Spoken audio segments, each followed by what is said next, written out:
할렐루야, 반갑습니다. 여러분 어떻게 또 잘 지내셨습니까? 이렇게 에, 이제 이번 주 금요일, 토요일이 이제 또 수련회가 또 있습니다. 준비를 하다 보니까 또 시간이 이렇게 훌쩍 흘러가네요.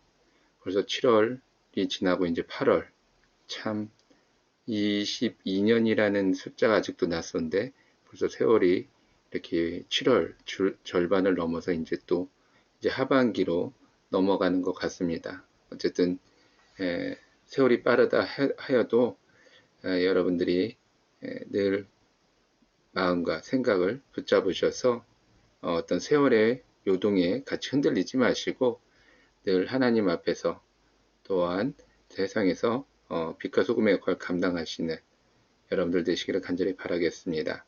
자, 열왕기상 5장 기도하고 시작하겠습니다.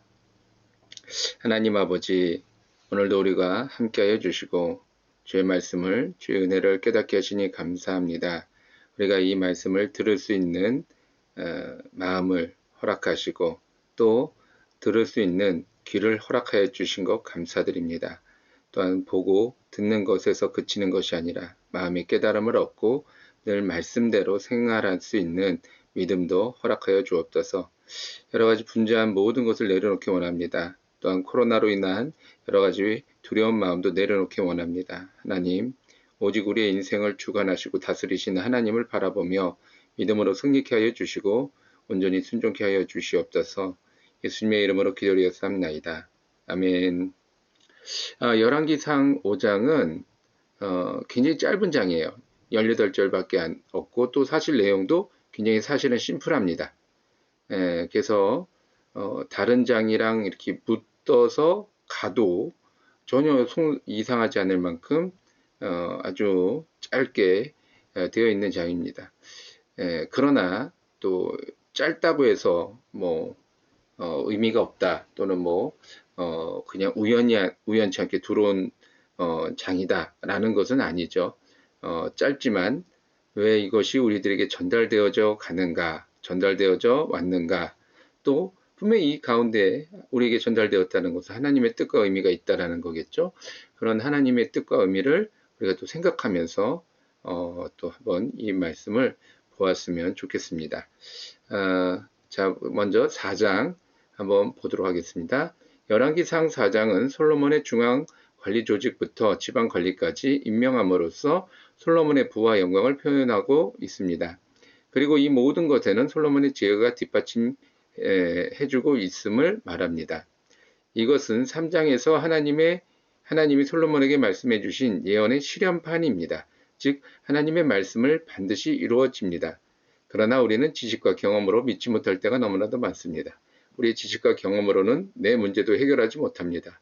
하나님의 지혜로 솔로몬은 문제 해결뿐만 아니라 부와 영광도 누렸습니다.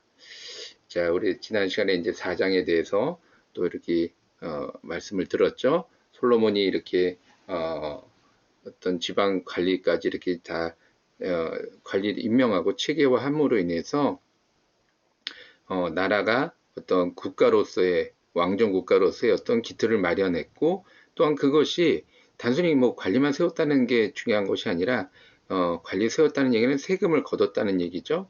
세금을 거둠으로 인해서 솔로몬의 어떤 왕궁이 더 부강해지고 강력해졌다라는 것을 표현하고 있고 이것은 또 이제 하나님께서 솔로몬에게 약속하신 부와 영광을 주시겠다라고 하는 그런 실현판을 표현하고 있다라고 이렇게 말씀을 드렸죠. 그래서 솔로몬의 부와 영광은 자신의 것이 아님을 알았고 또 그것을 그대로 솔로몬은 활용을 했다. 이렇게 또 말씀을 드렸던 것 같습니다. 자, 5장 오늘 한번 볼게요. 5장은 18절밖에 되지 않는 짧은 장입니다. 더군다나 내용도 특이할 만한 것이 없습니다. 이야기 주체도 이스라엘이 아닌 두로의 히람왕의 이야기입니다. 두로의 히람왕은 다윗의 부고를 듣고 사신을 보내었습니다. 이에 솔로몬은 화답으로 두로의 사람을 보내 그동안 미루었던 성전 건축에 대한 도움을 요청합니다. 즉 레바논에 있는 백합목을 벌목하도록 도움을 구하는 것입니다. 이에 두로 왕 히람은 흔쾌히 도움을 주고 음식을 대가로 받는 거래를 합니다. 뭐 18장이지만 사실 뭐 내용이 그냥 도와주시오. 뭐 어차피 뭐 다윗하고 이제 다 얘기가 됐던 부분이긴 하니까 도와주십시오라고 이야기를 했고 흔쾌히 도움을 주겠다라고 하고 내가 삭을 주겠다 그랬더니 삭은 됐고 음식으로 달라 이렇게 하고 이제 또 그 성전 건축을 위해서 이스라엘 안에서 이스라엘 사람들이 3만 명의 어떤 그런 사람들을 부역을 시켰고 이제 한 달씩 레바논에 가서 일을 하고 두 달은 집에 가서 쉬고 이렇게 이제 순차적으로 돌렸다. 뭐 이런 내용이에요. 그러니까 뭐 굉장히 내용이 심플하죠. 예. 그런데 그럼에도 이 안에 하나님의 뜻이 있고 의미가 있고 인도하심이 있다라는 것을 우리는 늘 깨달아야 됩니다. 우리들의 인생도 마찬가지잖아요. 오늘 하루 어떠셨어요? 저는 되게 심플했습니다. 아침에 새벽에 나가서 예배드리고 아침 식사하고 오전에 잠깐 또 이렇게 뭐라고 할까요? 이렇게 정리 이제 지난 여름 성경학교에 대한 서류 정리 행정실에서 이제 온 거 확인하고 또 다시 이제 갈 거 또 준비할 거 뭐 빠진 게 없나 체크하고 그러고 보니까 이제 거의 뭐 오전 오후가 다 지나갔죠. 그리고 또 이제 저녁에 이렇게 이제 뭐라고 할까요? 수련회 준비를 위해 하는 그 선생님들 좀 이렇게 만나서 좀 얘기하고 이런 부분은 좀 우리가 더 준비해야 될 것 같다. 또 이제 뭐 기상 날씨 같은 거 보면서 일정 조정할 거 조정하고 뭐 말은 제가 길게 했습니다만 굉장히 심플해요. 예. 그러면 내 인생이 심플했다고 해서 오늘 하루가 심플하게 지나갔다고 해서 하나님이 그러면 나를 뭐 잠깐 내버려 두셨다라고 이야기할 수 있습니까? 아니죠. 예. 내 인생이 심플하다고 할지라도 하나님은 그 가운데서 나랑 함께하고 계시다는 거죠. 그러면 나의 어떤 그 심플함 속에서 하나님의 어, 일하심을 내가 찾고 또 그것을 발견해내는 것. 이게 믿음의 사람의 모습이라는 거죠. 그러니까 5장도 마찬가지입니다. 심플하지만 하나님의 역사하심을 우리가 찾아내는 것. 이것이 믿음의 과정이다라는 거죠. 자, 그러면 그 내용이에요. 지금 뭐 중심이라고 하는 게 5장은 내용이 짧고 적어요. 더욱이 6장에서 성전 건축의 이야기 나오기 때문에 5장은 생략을 해도 될 것 같습니다. 성전 건축을 소망했던 다윗은 그 뜻을 이루지 못했습니다. 그렇지만 하나님은 다윗의 소망을 마음에 흡족해 하셨습니다. 그리고 솔로몬에 와서 하나님의 성전을 만들려 할 때 하나님의 도우심을 알게 하기 위함입니다. 그러니까 5장이 왜 쓰여졌냐면 그냥 바로 6장의 성전 건축으로 들어가서 이렇게 시작을 했습니다라고 말을 해도 되지만 그 과정 속에 하나님의 도우심이 있다라는 걸 표현하기 위해서 알게 하기 위해서 우리들 가운데 지금 이같이 말씀하고 있다는 그런 이야기입니다.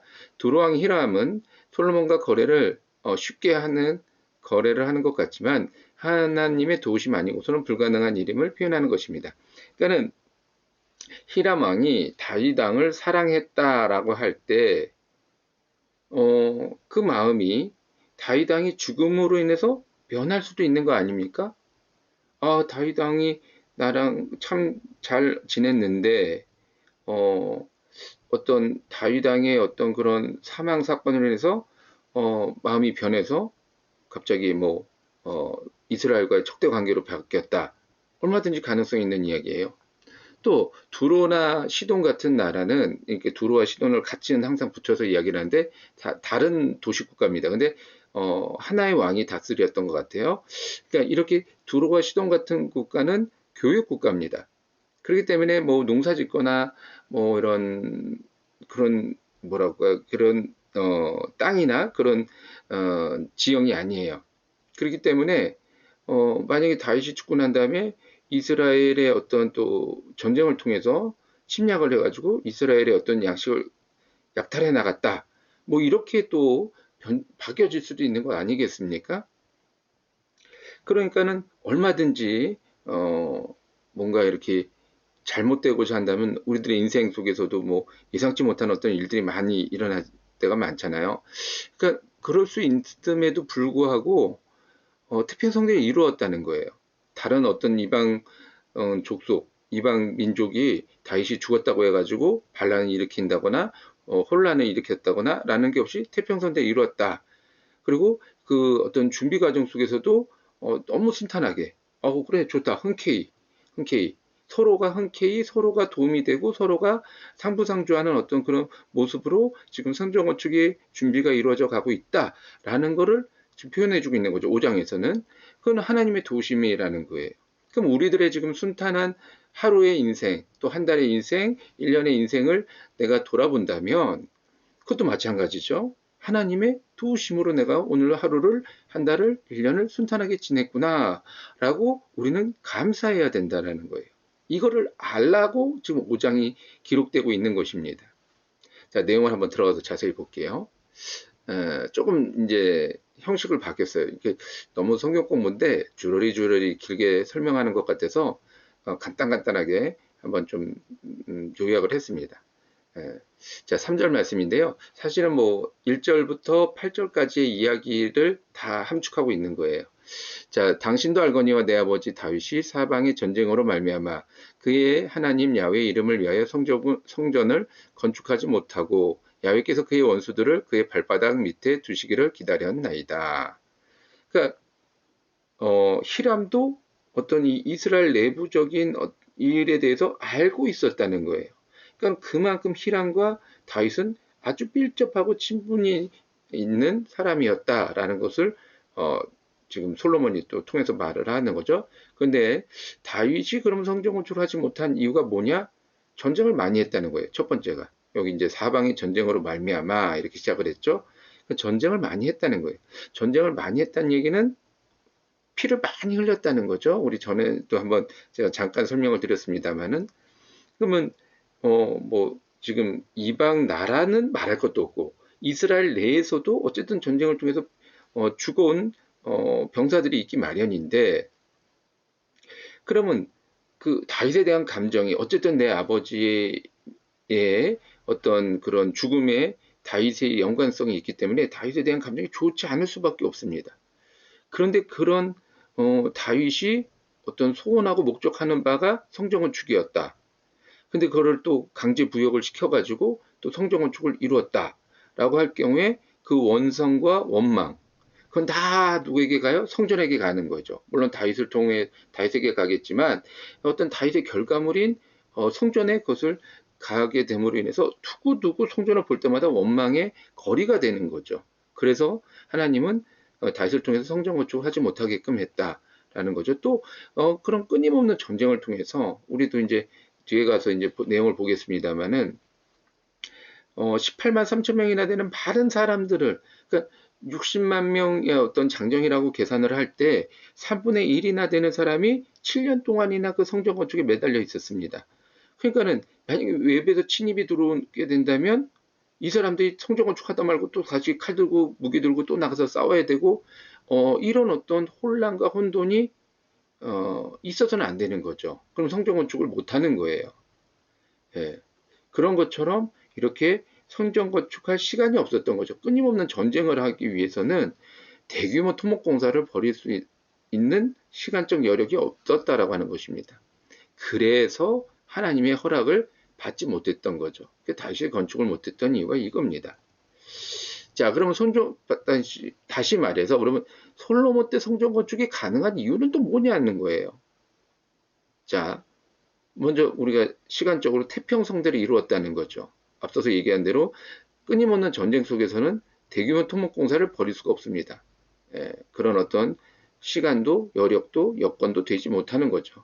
그러나 다윗이 죽었지만 어떤 그 당시에 선대왕이 죽고 난 다음에는 항상 그 왕에게 굴복했던 민족들이 반란을 일으켰어요. 왜냐하면 어쨌든 뭐 선대왕이 죽고 난 혼란의 시기에 자기 민족이 독립하기 위해서 어떤은 뭐 일단은 되든 안 되든 반란을 일으켜서 혼란을 가중시켰습니다.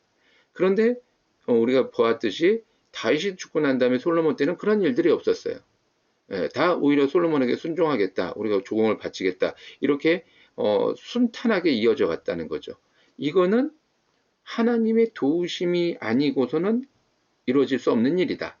라고 이거 이제 5장에서 그 얘기를 하는 거예요.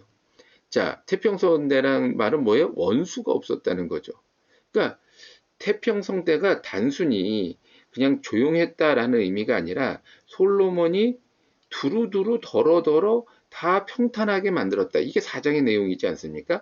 인구가 많아졌지만 다 그들이 즐거워했다. 그러니까는 당연히 원수가 없는 거예요. 어떤 지금도 보면 우리나라도 보면은 정권이 바뀌고 난 다음에 지난 정권에서 이렇게 혜택을 받았던 사람 또는 지지했던 사람들이 지금 이제 정권이 바뀌고 난 다음에는 지금 막 다 반대하고 뭐든지 반대하는 그런 어떤 좀 뭐라고 그럴까요? 그런 이 상황이 지금 반복되고 있지 않습니까? 그러니까 지난 정권에서 반대했던 사람들이 이번 정권에서는 또 옹호하는 이런 어떤 하고 지난 정권에서 옹호했던 사람들이 이번 정권에서는 또 반대하는. 근데 이게 어떤 정당한 어떤 이유가 있는 게 아니라 무조건 그냥 뭐, 어, 뭐 며느리가 미우면 발 뒤꿈치도 밉다는 식으로 그냥 뭐 제가 봤을 땐 그래요. 뭐 다 그분 나름대로들 이유가 있겠지만은 이제 시작한 지 얼마 안 됐는데 너무 그러는 거 아닌가. 또 지난 정권에선 반대했던 사람들은 해도 어쨌든 공과사가 있을 텐데 공과 과가 있을 텐데 어떤 너무 과실에만 집중한 것 아닌가. 뭐 이런 어떤 이런 상반적인 상황 이제 어떤 그런 걸 보게 되는데 음, 그 단순히 뭐 그렇다고 우리나라가 지금 전쟁하고 뭐 혼란이에서 막 사회가 막 어수선하고 이런 건 아니잖아요. 우리나라도 어쨌든 뭐 약간의 위기와 어려움은 있지만 투표성대는 계속 이루어지고 있는 거죠. 자, 그런데도 원수가 없었다는 거죠. 그 당시에는. 그런 우리나라를 대비해 보면 좀 이해가 쉬울 겁니다. 또 재앙이 없었다는 거예요. 자, 천재지변도 마찬가지죠. 어느 날 갑자기 막 가뭄이 들었어. 막 어느 날 갑자기 막 홍수가 났어. 그러면 성종을 할 수 있습니까? 지금 백성들 다스리기도 바빠 죽겠는데 어떤 그 위기를 극복해내는 것도 그런데 뭐 어떤 할 수가 없죠. 새로운 걸 시도할 수가 없죠. 그러니까 이게 다 결국에 하나님이 도와주시고 함께 해주시고 계신다는 거예요. 그러니까 하나님이 허락하셨다. 결론은 이렇게 낼 수 있는 거죠. 자, 결국은 다윗은 하나님이 허락하지 않았고 솔로몬은 하나님이 허락하셨기 때문입니다. 하나님은 절대 주권자이시지만 섭리와 순리를 따라 행하셨습니다. 마술사나 도깨비 방망이가 행하듯이 하신 것이 아닙니다. 그러니까는 다윗이 마음에 들었다라고 해서 그래 이제부터 전쟁 끝. 하나님 충분히 할 수도 있죠. 전쟁 끝. 자, 이제 성경건축 하자.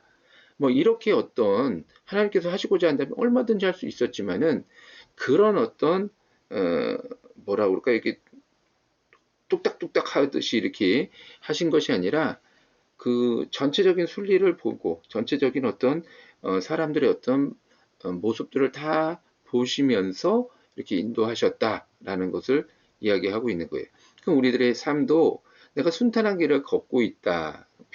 그냥 어떤 큰 문제 없이 그냥 평범하게 아주 조용히 지내고 있다라는 것도 마찬가지로 보면 백조의 어떤 그런 물밑의 그 다리처럼 그 물밑에서 하나님께서 역사하고 계시는 거예요. 어떤 우리가 순탄하게 살아갈 수 있도록 하나님께서 이렇게 도와주고 계시는 거예요. 그거를 우리가 깨닫는 것만큼 믿음이 성장하고 믿음이 더 좋아지는 거겠죠. 자, 또 그런데 여기도 보면은 이제 뒷부분 8절 부분인데요. 성전 건축을 하는데 이방인의 손을 빌어 쓴다. 이게 좀 우리 어떤 정서상이라고 할까요? 또 이스라엘에 보았을 때 좀 쉽게 잘 이해가 안 되는 부분이 저는 이제 저 같은 경우 이렇게 들어왔습니다. 자, 내 종과 당신의 종이 함께할 것이요. 내가 당신의 종의 삭슬 당신에게 드리리이다. 시돈 사람처럼 벌목을 잘하는 자가 없나이다. 이것이 이제 솔로몬의 이야기예요. 자, 성전 건축을 위해서 준비를 하는데 성전 건축은 하나님 앞에 드려지는 그러니까 법계, 언약계 이런 것들인데 우리가 다윗 때도 알겠지만은 그 언약계가 이렇게 소가 뛰니까 언약계를 붙잡았다가 그냥 그건 정말 어떻게 보면 일종의 사고잖아요. 우연치 않은. 그런데 죽었어요. 그래서 이게 잘못됐나 보다 이렇게 어떤 뭐 왜냐면 그런 언약궤에 대한 이 율례를 지키지 않고 레위인만이 제사장이나 레위인만이 그걸 만지게끔 되어 있는데 일반 사람이 만졌다가 경건한 일반 사람이 만졌다가 죽게 되는 어떤 상황들 그런 걸 봤을 때 그럼 법궤 언약궤 하나님이 임재하시는 곳이라고 한다면 이스라엘 사람들 그 중에서도 레위인이 뭐 이렇게 해야 되는 게 아닌가 어차피 이게 다 성전으로 들어가는 건데 이게 재료라고는 하지만 우리는 그렇게 생각할 수 있지만 이방인의 손을 빌어서 지금 사용하고 있는 거예요. 자, 그리고 마지막에 여기 이제 지혜롭다라고 이야기를 하고 있죠. 어, 자, 이 밑에 글을 한번 읽고 계속 갈게요. 성전 건축이라 해서 모든 것을 이스라엘 사람이나 레위인이 해야 하는 것은 아니었습니다. 잘하는 사람이 하면 됩니다. 오늘날 교회도 마찬가지입니다. 내가 해야 한다는 생각에서 벗어나야 합니다. 자, 교회 안에서도 마찬가지 이런 일들이 많잖아요. 우리 교회 일은 우리 교회 성도들이 좋죠. 감사한 일이죠. 그러나 잘하는 거하고 우리 교회 성도들이 하는 거하고는 별개의 문제인 거예요. 자, 우리 교회 뭐 성도님들 중에서 또는 뭐 재직들 중에서 뭐 건축 쪽에 관련된 일을 하고 있다라고 한다면 그 사람이 꼭 교회 건축이나 이런 거에 상관이 없어도 만약에 뭐 교회 안에 어떤 뭐 이런 뭐라고 할까 시설이나 이런 거를 할 때 그 사람을 통해서만 해야 된다. 아니죠. 예. 그 분야에 대한 전문가, 잘하는 사람을 데려다 써도 된다는 거예요. 그러니까 우리의 생각을 좀 넓혀야 되는 거죠. 하나님의 것이라고 해서 너무 국한되어 있고 편협되어 있고 제한을 두어서는 안 된다는 거예요. 잘하는 사람한테 맡기는 게 이게 가장 지혜로운 방법이라고 하는 것입니다. 자, 이런 부분에 대한 관련된 일들은 뭐 따로 설명드리지 않아도 잘 아실 거라 그냥 여기서 넘어가겠습니다. 자, 12절 말씀입니다. 야훼께서 그의 말씀대로 솔로몬에게 지혜를 주신 거로 히람 사람과 솔로몬이 친목하여 두 사람이 함께 약조를 맺었더라 라고 이야기하는 거예요. 자, 솔로몬은 끊임없이 나올 때 지혜라는 말이 뒤따라서 나옵니다. 그런데 그런 어떤 뭐 히람 왕과 솔로몬이 뭐 특별히 뭐라고 그럴까요? 이게 흥정 이런 게 없어요. 그냥 당신의 종들이 그 벌목을 잘하니까 당신의 종들을 좀 통하여 나한테 이렇게 해달라. 그랬더니 그럼 우린 좋다. 그렇게 해주겠다. 그리고 뭐 그럼 내가 삭스를 주겠다. 그랬더니 삭보다는 음식을 줘라. 우리 왕국에 필요한 음식을 줘라. 그래 그럼 음식을 주겠다. 이게 무슨 지혜가 여기 들어가 있어요? 예, 무슨 말이 필요합니까? 자, 내용을 함께 볼게요. 그러면서 야훼를 찬양할지로다 이렇게 이제 뒷부분이 나왔는데 히람 왕은 솔로몬의 제안을 듣고 하나님을 찬양하였습니다. 히람은 벌목뿐만 아니라 운반까지 책임져 주었습니다. 그러니까 히람이 벌목을 통해서 이것을 지중해를 통해서 이스라엘까지 운반하는 것에 대한 어떤 이야기를 하는 거예요. 왜냐하면 이제 그게 이제 자기네들이 어떤 말했듯이 두로와 시도는 교육하는 그런 어떤 나라라고 그랬잖아요. 그러니까 당연히 항해술이 발달이 되고 어떤 이런 물건 이동하는 어떤 것들의 어떤 기술이 좋은 거죠. 그러니까 그걸 알고 내가 그것까지 도와주겠다라고 이야기를 하는 거예요. 자, 그리고 삭설 대신에 음식을 요구했다라고 하는 것이 왜 지혜로운 이야기인가? 자, 한번 생각을 해 보십시다. 이제 뭐 요즘에 신도시를 건축한다고 할 때 보상을 하면은 굉장히 많은 돈이 풀려나가요. 그러면, 그, 돈을 받는 사람이 있고, 대신 토지를 받는 사람들이 있다고 그래요. 제가 그런 쪽에 대해 자세히는 모르지만. 자, 그러면 돈을 받는 게 좋을까요? 토지를 받는 게 좋을까요? 예, 그건 뭐 이제 그 상황에 따라 달라지겠지만 그렇습니다. 돈을 받게 되면 돈이 갑자기 확 늘어나게 되면 돈의 가치는 떨어집니다. 그리고 상대적으로 물건값은 올라가게 되어 있어요. 그러니까 요즘에 우리가 이렇게 물가가 많이 오르는 이유가 돈을 많이 풀었기 때문에 그래요. 코로나 시대 때 뭐로 이렇게 저걸로 막 돈을 많이 풀었잖아요. 그러니까 상대적으로 물가는 올라가고 돈의 가치는 떨어지는 거예요. 그것도 마찬가지입니다. 그러니까 신도시를 지어서 그걸 수용을 해서 국가에서 그 보상으로 돈을 지급을 하면 돈의 가치가 상대적으로 떨어지고 그 다음에 토지의 가치가 상대적으로 올라갑니다. 그러면 자 이제 솔로몬이 히람 왕에게 돈을 많이 줬어요. 그러면 돈의 가치가 떨어지겠죠? 상대적으로 음식은 모자라게 돼요. 많은 사람들이 막 움직이고 일을 하다 보니까 많이 먹게 되겠죠? 음식이 모자르게 되니까 음식값은 올라가게 되는 거예요. 그런데 이거를 내가 대신 음식으로 받게 되면 음식값도 안정이 되고 국가적으로 필요한 부분도 어느 정도 보장이 되는 그런 시스템이 된다는 거죠. 이게 굉장히 서로 윈윈하는, 나는 나무를 얻어서 좋고 나는 국가의 안정을 취해서 좋은, 서로 윈윈하는 정책이라는 거 하는 것입니다. 그래서 이게 지혜로웠다라고 표현하고 있는 거죠.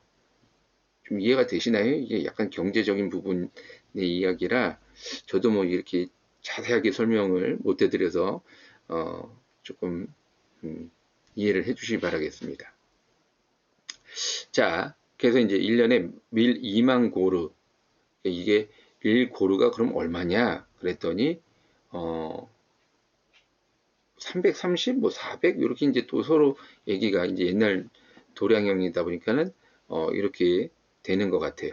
29, 그러니까 굉장히 양이 많은 거죠. 자, 솔로몬의 원대로 백합목과 잣나무를 받았습니다. 또 솔로몬도 성전 건축을 위해서 아낌없이 베풀었습니다. 그러니까 이게 굉장히 많은 양이지만 성전 건축을 도와주는 대가이니까 그걸 과감하게 다 주는 거죠. 자, 그렇게 해서 서로가 약조를 맺는 것이 지혜였음을, 솔로몬의 지혜요 히람 왕의 지혜였음을, 그래서 서로가 윈윈하는 어떤 모습이었음을 우리는 볼 수 있는 거죠. 자, 하나님의 일이라고 해서 무료 봉사를 요구하지 않았습니다. 정당한 대가를 치렀습니다. 이것이 지혜라고 표현하고 있습니다. 아브라함도 막벨라고를 돈을 주고 구입했습니다. 이게 지혜입니다. 우리가 이제 교회 안에 일을 할 때, 너무 어떤 무료 봉사들을 강요하거나, 그런 것들을 좀 하는 일부의 교회들이 있어요. 목사님들이 더러 있습니다. 그러나 그것으로 인해서 무엇인가 이룰 수는 있어요. 그러나 그것이 완전해질 수는 없다라고 하는 것입니다. 그러니까 무료이기 때문에 더 잘하고 잘 될 것이다 라고 하는 것이 기대치라면, 실제는 무료이기 때문에 책임감이 없어지는 것이 인간의 완악함이라고 하는 거예요. 인간의 그런 연약함이라고 하는 거죠. 예. 그래서 오히려 정당한 대가를 지급하고 정당한 권리를 요구하는 것, 이것이 지혜다라고 말하고 있습니다. 근데 이 말이 봉사, 그러니까 교회 안에서 이루어지고 있는 여러 가지 봉사들을 그럼 다 유급으로 바꿔야 되느냐, 이런 말은 아니라는 거예요. 이거는 성전 건축이라고 하는 목적을 이루고 있는 것이지, 성전에서 봉사하는 것을 그거를 다 유급으로 해야 된다, 이거는 아니라는 거예요. 이거는 하나의 목적을 이루기 위한 어떤 과정 속에서 잘하는 사람을 선택해서, 그러니까 무료라고 해서 잘하지 못하는 사람한테 맡기면 오히려 더 큰 화가 발생될 수 있다라고 하는 것을 표현하는 것이지, 단순히 교회 안에서 모든 봉사는 유료해야 된다라는 걸 표현하는 것은 아닙니다. 그 부분을 오해 없이 들어주시기 바라겠습니다. 그러니까는 써야 될 때는 쓰고 정당하게 요구해야 되는 건 요구해야 되는 것이 이게 지혜다. 교회라고 해서 그냥 뭐 아는 사람한테 또는 뭐 우리 교인한테 그래서 그냥 뭐 두리뭉실하게 이것도 하나 더 해주고 뭐 하는 김에 이것도 좀 해주고 이런 식으로 해서 오히려 이 교회가 욕을 먹거나 어떤 잘못되는 일은 있어서는 안 된다라는 그것을 우리가 좀 이해하시기 바라겠습니다. 자, 18절 말씀이에요. 솔로몬의 건축자와 히람의 건축자와 그발 사람이 그 돌을 다듬고 성전을 건축하기 위하여 제목과 돌들을 갖추니라. 자, 이제 그 앞부분에 보면 역군을 불러일으켰다라는 이야기가 있어요. 솔로몬의 지혜는 성전 건축을 할 때도 빛을 발하였습니다. 자, 이제 앞부분은 이제 정당한 대가에 대한 이야기를 했죠. 근데 여기에서는 이제는 이스라엘 사람들한테 강제적으로 부역을 지금 시키고 있는 거예요. 역군이라고 할 때 이제 그거는 이제 뭐랄까 우리나라로 좀 이제 남자들이 군대 가는 것처럼 그런 부역을 강제로 불러 모았습니다. 자, 3만 명이라는 사람을 불러 모아서 지금 했는데 3만 명을 한꺼번에 그냥 짠 하고 투입해서 쓰고 다 집에 가 이게 아니라 1만 명씩 해서 돌렸다는 거예요. 그러니까 자, 3만 명이 한꺼번에 달라붙어서 한꺼번에 끝내는 것도 도움이 되겠죠. 그러나 그런 벌목이라고 하는 거를 생각해 본다면 또 벌목, 또 그다음에 석공 이런 걸 생각해 본다면 이게 무조건 많이 달라붙어도 좋은 일이 아니에요. 왜냐하면 나무라고 하는 것이 순차적으로 필요한 양을 그때그때 공급하는 게 중요한 것이지 잔뜩 쌓아놓고 썩어버리면 그건 오히려 나무를 해치는 일이죠. 또 일단 1만 명이 투입될 수 있는 곳에 3만 명이 들어가 버리면 혼란만 가중됩니다. 우리가 뭐 동네 축구라고 하잖아요. 어렸을 때 축구를 할 때 보면 공은 하나인데 애들은 달라붙어요. 그러면 이게 뭐 제대로 패스나 뭐 이렇게 운동이라고 할까요? 축구라고 할까요? 이게 제대로 안 되지 않습니까? 뭐 이렇게 패스를 하려고 해도 이놈 발에 걸리고 저놈 발에 걸리고 내가 이렇게 뭐 슛을 하려고 해도 뭐 제대로 자세나 어떤 이게 서로가 엉켜가지고 이게 공격과 수비가 이게 아니라 공격과 공격이 엉켜버리는 이런 어떤 일들을 우리 많이 경험하고 있지 않습니까? 그러니까 지금도 마찬가지라는 거예요. 3만 명이 투입돼서 좋을 게 있고 이게 순차적으로 돌아가면서 해서 이렇게 좋을 게 있고 그러니까 솔로몬이 원수가 없게끔 하기 위해서 3만 명을 돌리는 거예요. 그러니까 내가 책임감은 있죠. 내가 이제 역군으로 불름 받았으니까 난 책임감이 있지만 2달은 내가 집에서 쉬고 한 달은 가서 일하고 그러면 더 책임감 있게 할 수 있는 거죠.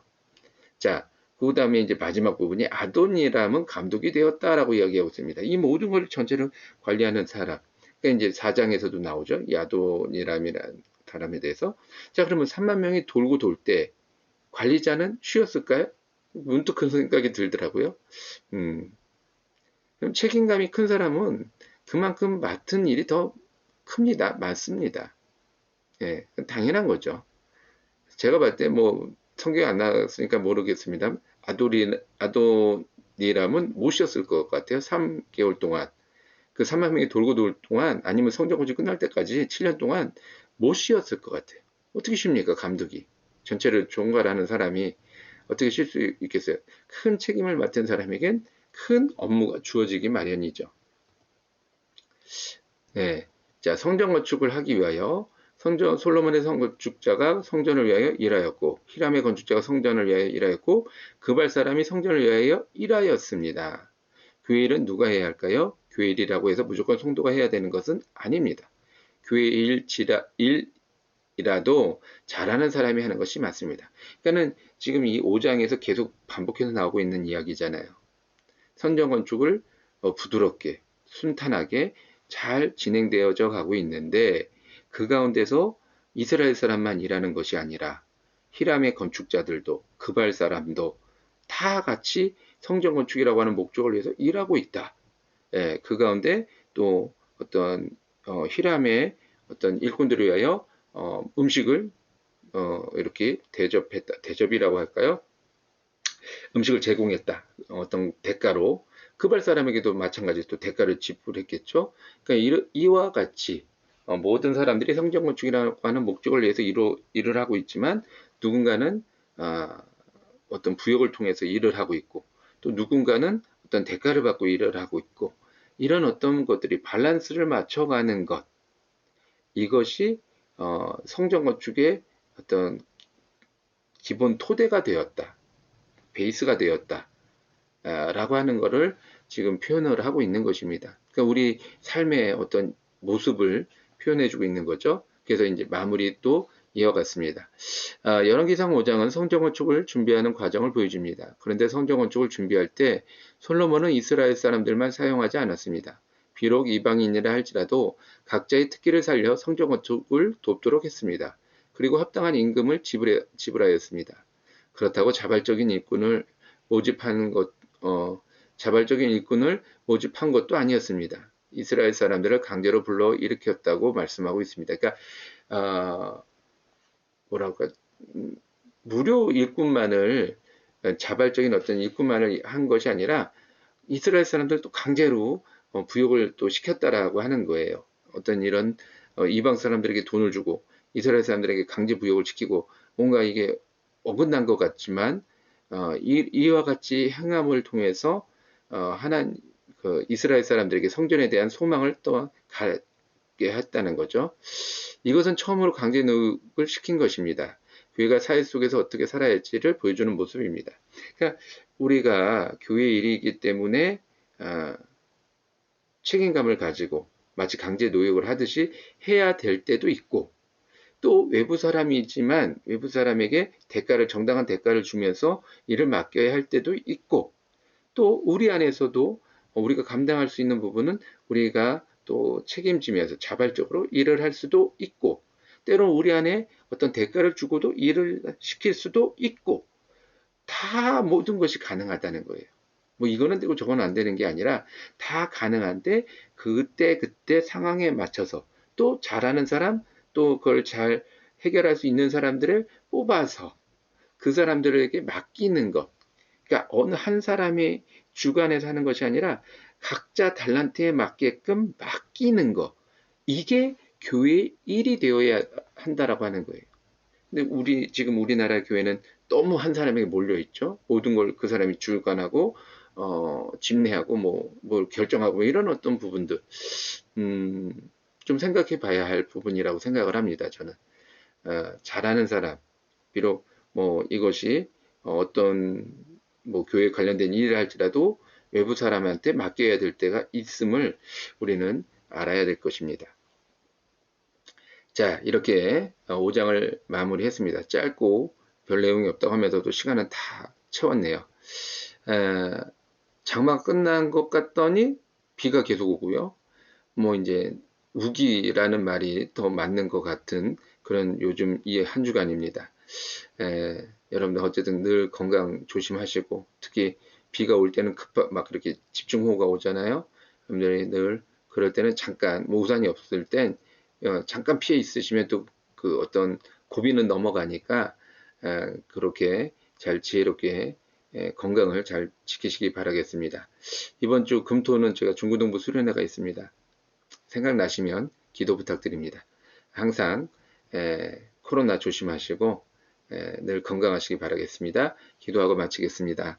하나님 아버지, 오늘도 우리가 열왕기상 5장의 말씀을 통하여 우리 가운데 역사하시고 우리 가운데 일하시고 우리 가운데 순탄함을 허락하시는 하나님을 보았습니다. 또한 우리가 이 세상을 사는 동안에 어떤 방법으로 어떻게 살아가야 되는지에 대해서도 함께 생각해 보았습니다. 우리에게 성령님께서 지혜를 이미 주셨고 우리에게 판단할 수 있는 능력도 허락하여 주심을 믿고 감사드립니다. 우리가 지혜롭게 또 이 세상을 살아가는 동안에 합당하게 잘 살아갈 수 있도록 인도하여 주시고, 또한 그때그때마다 합당한 지혜와 판단력을 허락하여 주셔서 우리가 이 순탄한 길을 계속 이어갈 수 있도록, 또한 그러면서 하나님의 일을 감당할 수 있도록 주여 우리를 써 주시옵소서. 예수님의 이름으로 기도드렸사옵나이다. 아멘. 할렐루야. 건강하시고 다음 주에 또 뵙도록 하겠습니다.